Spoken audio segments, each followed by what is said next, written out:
Praise be to God. Jesus, King of Kings, blessed and holy be thy name. Holy Spirit, descend upon each one of us and lead us all mightily for the kingdom cause. Amen. Hallelujah. Red, yellow, green. Amen. Delay is not denial. Not yet is never a no. Amen. That's the theme of the message that the Holy Spirit has given me to share with you. Praise be to God. Amen. In John 11, verse 5, we read, Jesus loved Martha and the sister Mary and their brother Lazarus very much. And in verse 6, the word says, when Jesus heard that Lazarus, whom he loved very much, was sick, he did not move for 2 days from the place where he was. Amen. Hallelujah. How can we comprehend this passage? We cannot make head or tail out of this. Totally baffling. The first verse says, he loves them very much. The three siblings, they were loved by Jesus very much. And in verse 3 we hear that Martha and Mary sent word that their brother Lazarus, whom Jesus loves, is very sick. A normal human reaction will be immediately take the flight or take the fast express train and reach out there to be by the bedside of the sick and pray over him or attend to his needs, whatever. That will be the immediate human response. But not with God. God's timetable is totally different. You and me may be in a hurry, but God never hurries. God has his own timetable, his own calendar, and his own ways of doing things. The very same compassionate Christ Jesus, after hearing that Lazarus was very sick, he delays for 2 days in the same place where he was. The same Jesus, in fact 4 days later, when he reaches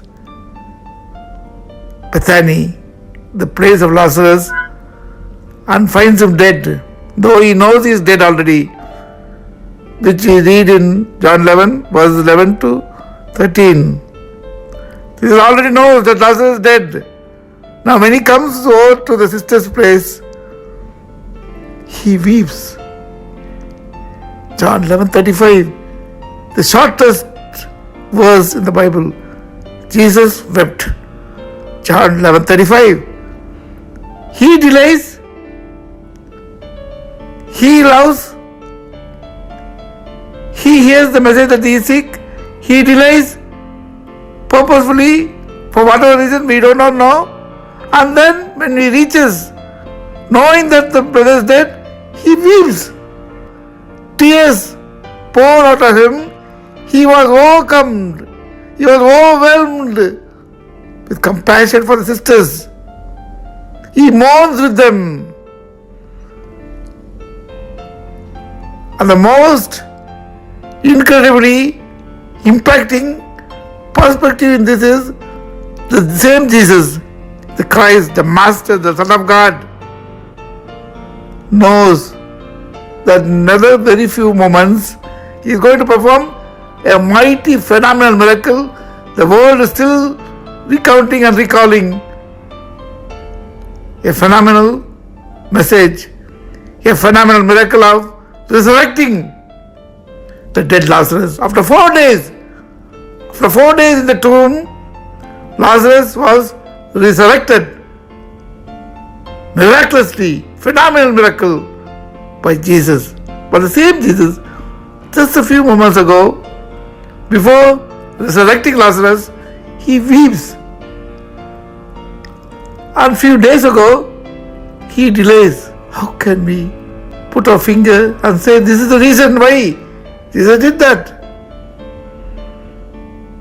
When he hears, he stops. Red signal. Then he tells his apostles, let us go to Judea. Yellow. He prepares himself yellow. Then he arrives in Bethany, the home of the sisters, where the tomb of Lazarus is there, and goes, stands in front of the tomb, and we hear in John 11:43, Lazarus, come forth out. Amen. And the dead Lazarus, 4 days long dead, decaying, all his systems are decaying, rotting. He comes out wrapped up in tomb clothes. John 11:44. The green signal, red, yellow, green.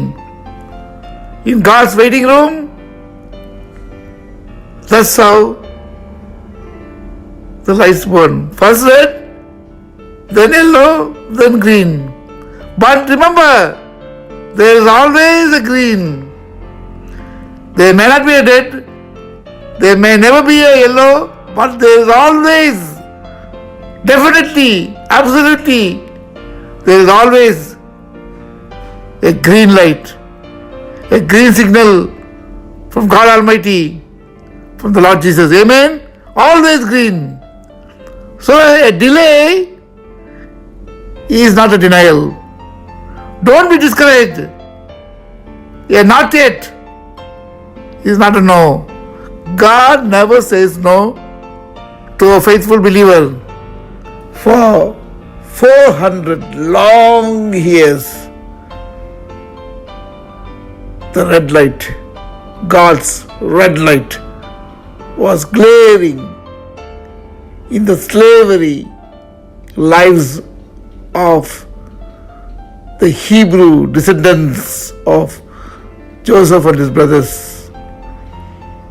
And then, after the longest history of God's red light in the biblical world, only during the negotiations of Moses with the Pharaoh, the yellow light was switched on, and then phenomenally, miraculously, incredibly, God switched on the green light in front of the Red Sea, and the Red Sea parted and showed the way for Moses and millions of the Hebrews to go free. Amen. For David, after being anointed as a shepherd boy in the cattle field, it took 16 years for the red light to go on into yellow light and to dazzle as green light as he was crowned king. 16 long years.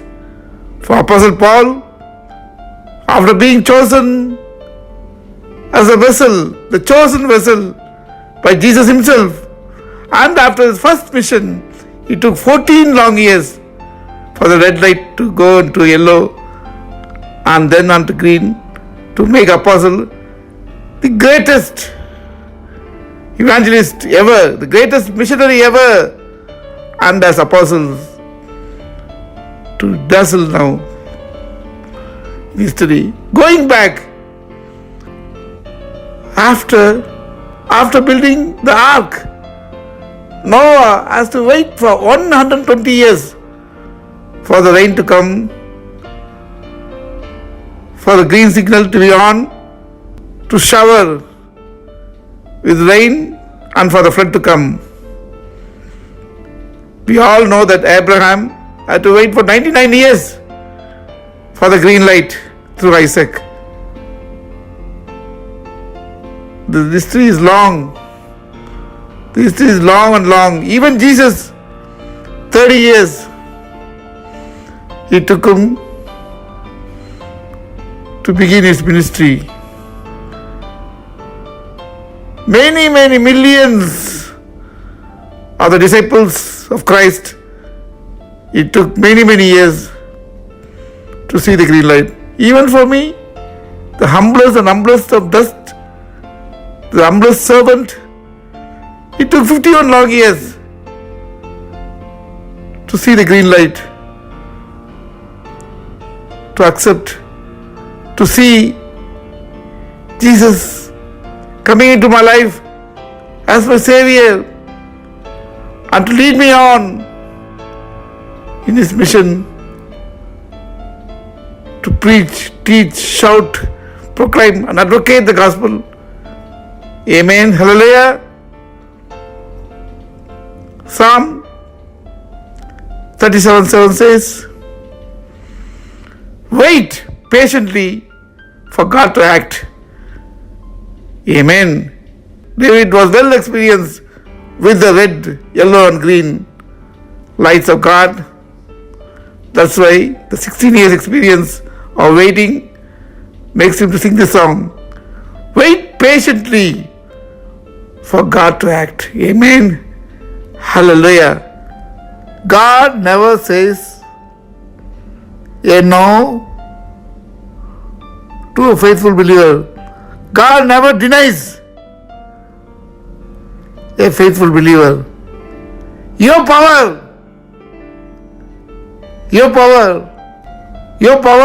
to obtain the Lord's mercies and His grace is your faith, your belief. Believe that the green signal is about to glitter, and you will see the green signal. Amen. Hallelujah. In 1 Peter 5:6 we read, humble yourselves before the mighty hand of God. Humble yourselves before the mighty hand of God. And now please note this very carefully. Humble yourselves before the mighty hand of God, and in proper time He will exalt you. And in the right time He will exalt you. Amen. Whose proper time? Whose right time? If you think whatever time you think is right for you and you expect God to do something what you want, you will be highly mistaken. God does not work according to your timetable. God's calendar is not according to yours. God has His own time. But in His time, what He thinks, what He considers proper, He will exalt you. What He thinks right for you, what He thinks appropriate for you, in that right time, He will exalt you. Amen. Jesus says in Acts 1:7, it is not for you to know when. It is not for you to know when. It's God's business. God determines, God decides. Acts chapter 1 verse 7. The words of the resurrected Christ. Amen. Hallelujah. So, do not worry and do not hurry. Your green light is about to be switched on. You will see the green light, and all the way your life will glitter and dazzle with the green. Trust God. Trust God. Cast all your anxieties upon God because He cares for you. 1 Peter 5:7. Cast every one of your concerns, challenges, situations, doubts, problems and issues and concerns upon God, your Father, and the merciful Christ Jesus, our Lord Master. Cast all your worries because He cares for you. And in the proper time, in the right time, He will exalt you. He will lift you up above your challenges. He will lift you up above your situation. In His proper time, in His right time, for he knows the plans he has for you. Jeremiah 29:11. For he knows, even though out of context I'm quoting this, Jeremiah 29:11. For he knows the plans he has for you. Plans to prosper, never to harm. Plans to give you hope and the future. Your hope, your future is according to his time. He knows when he should be brought into this world, when and where and how he should grow, and when and where and how he will praise you. He will activate and make you walk to do things for him. You are here. You and me are here to serve his purposes. Amen. In Exodus 9:16 the word says, for this very purpose I have raised you, so my power will be known in you and the world will know my name. Amen. Hallelujah. For this very purpose he has raised us up. He has brought us into this world, and he will never let us down. He will never forsake nor leave us. Hebrews 13:5, Deuteronomy 31:6 and 31:8. He will never forsake us. He will never leave us. He lives in us. Galatians 2:20. No longer I live. It's Christ who lives in me. If Christ lives in me, I will not fail. I might be delayed.